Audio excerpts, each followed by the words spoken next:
আসসালামু আলাইকুম, শুভ সকাল। আপনারা দেখতে পাচ্ছেন খালে কিন্তু অনেক সুন্দর করে মাছ ধরতেছে। আসলে এই দৃশ্যটা কিন্তু সাধারণত দেখা যায় না। আপনাদের মাছ ধরার দৃশ্যটা দেখাবো, খালে জাল দিয়ে কিভাবে মাছ ধরা হয়। দেখেন অনেক সুন্দর দক্ষ নিপুণতার সাথে খালে এখন জালটি খেপ দিবে। দেখি আমরা অপেক্ষায় থাকি জালে কি মাছ বাঁধে, কিভাবে কি করে। এটা হচ্ছে সকালিয়া ঘাটের খাল। এই খালে এখন মাছ মারতেছে।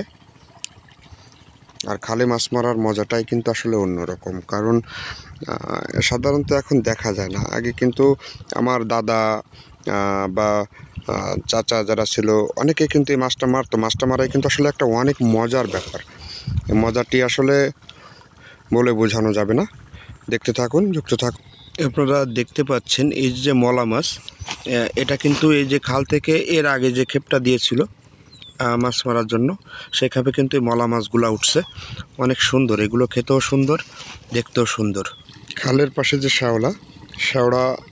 শ্যাওলার উপর থেকে এটা খেপ দেওয়া হয়েছে, কারণ শ্যাওলার নিচে যদি মাছ থাকে তাহলে এই মাছগুলো সুন্দরভাবে জালে আটকে যাবে। আপনারা দেখতে পাচ্ছেন অনেক সুন্দরভাবে কিন্তু মাছ মারার প্রসেসটা চলছে।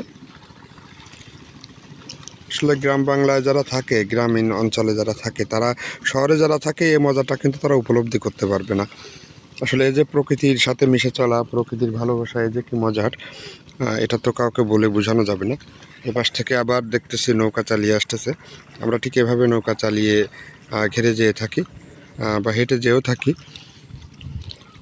জালটি উঠানো প্রসেস চলছে, আপনারা দেখতে থাকুন জালে কি মাছ বাঁধে।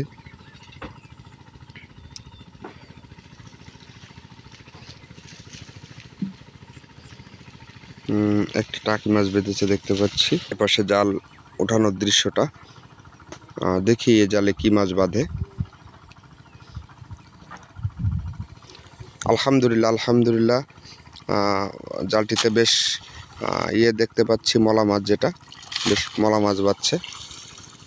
তো সবাই ভালো থাকেন, সুস্থ থাকেন। আপনাদের ভিতর দেখানোর এবং শেয়ার করার চেষ্টা করলাম।